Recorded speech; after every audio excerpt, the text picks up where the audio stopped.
Welcome folks, this is Wear and Tear, yet another YouTube outdoor and gear review channel. Today I want to show you a camping lantern, the Zanflare T1. I've got this one from GearBest. They also sell on Amazon. I bought it on my own because I really wanted something like this. Now the camping lantern is like a very small soda bottle. Also the weight is pretty much in this ballpark. Now the basic structure is you have aluminum housing where the 18650 battery goes. It comes with a 2600 milliamp 18650 battery. I replaced it with this Panasonic. The cell it comes with is of decent quality. There's not a problem with it. Now you just, like with a regular flashlight, you put the cell inside and you screw it tight, and then the lamp is ready to go, good to go. And it has a switch, like a very classy switch that is basically it's a touch light, you know. So you just touch it very gently and it switches through the modes. It has ramping, ramps up and down, so stepless dimming basically. It has warm white light color and cold white light color.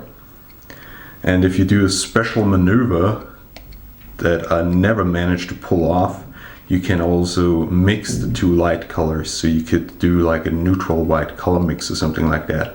It's something like a double tap that you have to do, and then you can intermix the light colors, but in reality it never works, or rarely ever works. You need to play around a lot. So it's almost like this mode is non-existent. So basically you have a very fine cold light, very bright, up to 350 lumens, and you have a very fine warm white light up to 250 lumens. With the regular battery, this mode would run about 3.5 hours.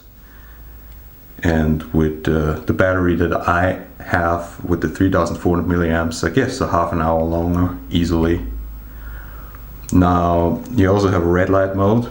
Interesting, you can only activate the red light mode by pushing a mechanical switch. It's a very weak red light, and it also has a red light blinky mode, but it's enough as a signal light or a mood light if you want to have something like that in your tent. Red light. Turn the red light on. A romantic dinner with this lantern in front of you. It's so beautiful. Very nice. Thank you. I'm glad. Yeah, thank you. Very nice. You're welcome. Anyways, it comes with a USB charging port that would be sealed by this rubber cover. And it has a magnetic base here, so it's really nicely, it attaches itself nicely to any metal surface. That works brilliantly. Now to the question, is this outdoor camping or camping light? Well, it depends on what type of camping you're doing. If you're doing a luxury camping trip or something like that, a glamorous camping trip, a glamping trip so to say, then you will totally like this light. It has a very nice design. It's almost like an Apple design, right? Although I don't fancy Apple very much, but the designs look good, and this one has a good looking design too. It's also well made. It's pretty sturdy. It's definitely a quality product. There's nothing chunky about it. You can also can hang it from a tree or whatever with this.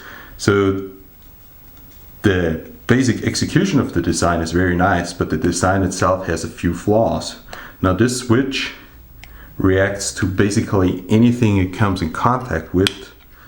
Probably not this, but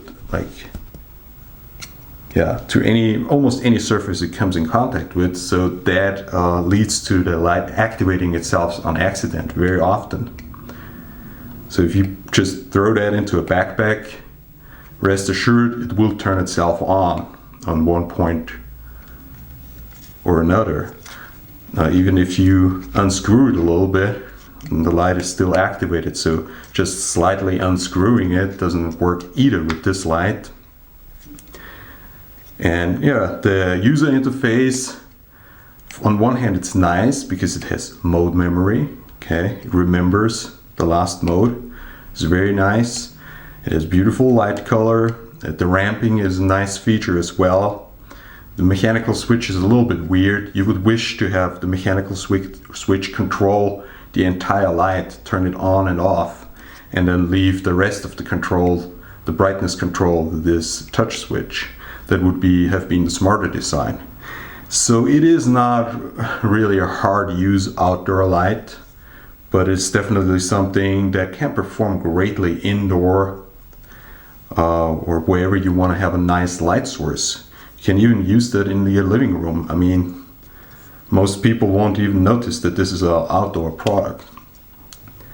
Now, the one thing I want to mention about this light, if you read online, you'll hear people saying that it overheats, the light tends to overheat. And the reason why they say that is not entirely without merit. This is basically the heat sink. So the heat sink of the light, those are SMD LEDs inside. The light is dumping most of its heat into this aluminum tube.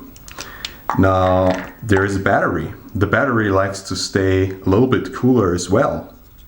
So you wouldn't want to overheat your battery, right? And if you do not attach this light to a metal surface and just let it run, like just cool it by airflow or so, it can get rather hot inside. I think I did a measurement around 50 degrees in some areas in the battery tube. I don't know if that is very healthy for your battery. The battery will survive, but it's not a optimum solution for a light like this. After all, it goes beyond 300 lumens. A little bit of heat sinking would definitely be something that adds to the value of the light, considering you do not want to exhaust your 18650 batteries. Or yeah, generally for the LEDs it's not perfect either if they get very hot. But a lot of the times you will probably dim the light a little bit, the output a little bit, and then it's not a problem at all. And I did not find that light to get excessively hot. Like some of those people online basically already said, this is a hazard, you can't do it like that. But at least my sample of the light does not get excessively hot. So I wouldn't worry about that. Now, it is not really a hard use outdoor lamp. If you look for something like that, then go with one of those products. They sell them a lot on Amazon too. They run for 10 euros, 15 euros at times. This one is a Blitzwolf BLT5. So BWLT5. And the user interface is rather pathetic. You switch through different modes, but the construction is rock solid. You can actually use these to scuba dive. It's just a PVC pipe. And what you see here, these are the O-rings. So this thing is 100% watertight, ultra robust, and it can also charge your battery. I modified this to have a 3400 milliamp cell. It didn't come originally with that, so you can also modify those lights pretty easily. Fairly sturdy, simple and light construction. Of course, it's not the apple among the camping lights. So you have to decide for yourself what you would prefer or what you actually need. Yes, you can perfectly take this light outdoors and you will be probably very happy with it. But it comes with a few downsides, mostly the user interface, that it tends to accidentally activate itself.